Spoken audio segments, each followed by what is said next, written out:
சென்னை. இருங்க. சென்னை எதுக்காக வந்தது? நான் வந்து பாய்க்கு வந்து அதல்கிட்ட வந்தது வந்து எனக்கு நிறைய பிரச்சனைகள். சரி. அதெல்லாம் வந்து பிஸ்னஸ் ஒன்றும் இல்லை.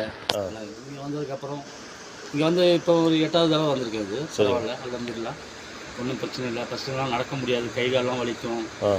அப்புறம் வந்து ஒரு வாட்டி கை கூட உடஞ்சிருந்துச்சு. அந்த உடஞ்ச கை வந்ததுக்கப்புறம் கிளியர் ஆகிடுச்சு. உடஞ்ச கையா? ஆமாம், வலது கை தூக்க முடியாது, ஷோல்டர்லாம். இப்போ எல்லாம் பக்காவாகிடுச்சு, எல்லாம் அல்ஹம்துலில்லாஹ், ஒன்றும் பிரச்சனை இல்லை. சரி. இங்கே வந்துட்டு போனதுக்கப்புறம் நிறைய மாற்றங்கள் வரும். அதான். சரி. நான் ஃபஸ்ட்டு முதல்ல வரும்போது முடியாமல் தான் வந்தேன். அப்புறம் நான் வெளியே தான் உட்கார வச்சு எனக்கு துவா பண்ணி அனுப்பிச்சாங்க. சரி.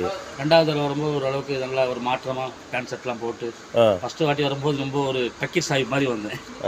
சரி. 2வது வாட்டி வரும்போது அவங்களுக்கு அடையாளம் தெரில. நான் தாங்க இந்த மாதிரி வந்தாங்க, நீங்கள் பண்ணீங்க. அப்புறம் உள்ளே உட்கார வச்சு திருப்பி துவா பண்ணாரு பாய். சரி. வந்தது 10 செகண்ட் இங்கே வந்து ஒரு பக்காவாகிடும் என்னை பொறுத்த வரைக்கும்.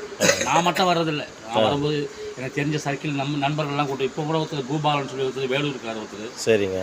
அவரை கூட்டு வந்திருக்கேன். ஒரு 10 நாளாக தொந்தரவு. வரணும்னா பயங்கர தடைகள்லாம் வரும். அதையெல்லாம் மீறி தான். இது யூடியூப்ல போடலாமா? தாராளமாக போட்டு